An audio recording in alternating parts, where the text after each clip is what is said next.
One of the biggest complaints we've heard from motorists in the UK concerns the high price of petrol and diesel.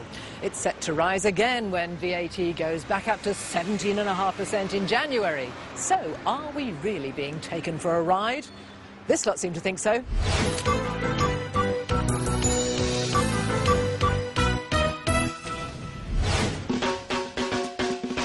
Meet mother of two, Pauline Thompson from Middleton in Manchester. She's getting ready for another busy day behind the wheel. Life at work these days is getting more and more stressful. 766, where are you, please? That's because Pauline drives a black cab, and she's had enough of paying over the odds for fuel.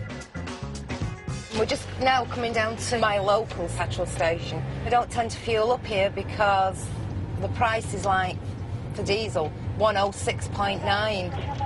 I'm going to drive a mile down the road now, and it's going to be even more expensive. This now for diesel is 1.809. I'll avoid that one at all costs. Manchester Farm Road, Barnamore Road. Where are you again, 766? Buying fuel can be a real lottery, and if Pauline wants to make a living, she has to play the petrol postcode game every day. She just wishes other motorists would do the same. If people started using the cheaper garages around, eventually these bigger companies would have to reduce their costs because they would lose that much money on it. By choosing her garage carefully, Pauline can save up to £300 a year.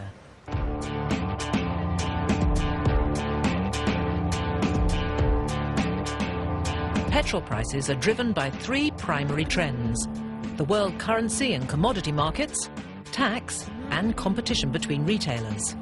But there can be another factor.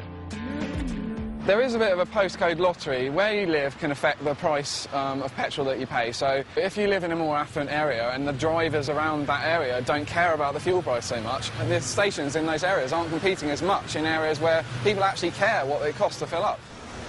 You wouldn't want to run out of petrol here, though. This is one of Britain's most expensive garages, in Kensington, London.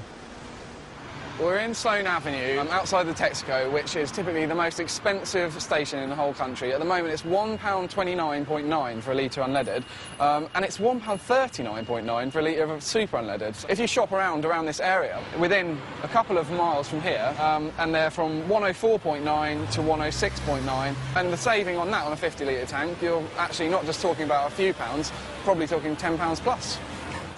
Price comparison sites are finally putting motorists in the driving seat. But until we all actually start buying cheaper fuel like Pauline, there'll always be garages ready to take us for a ride.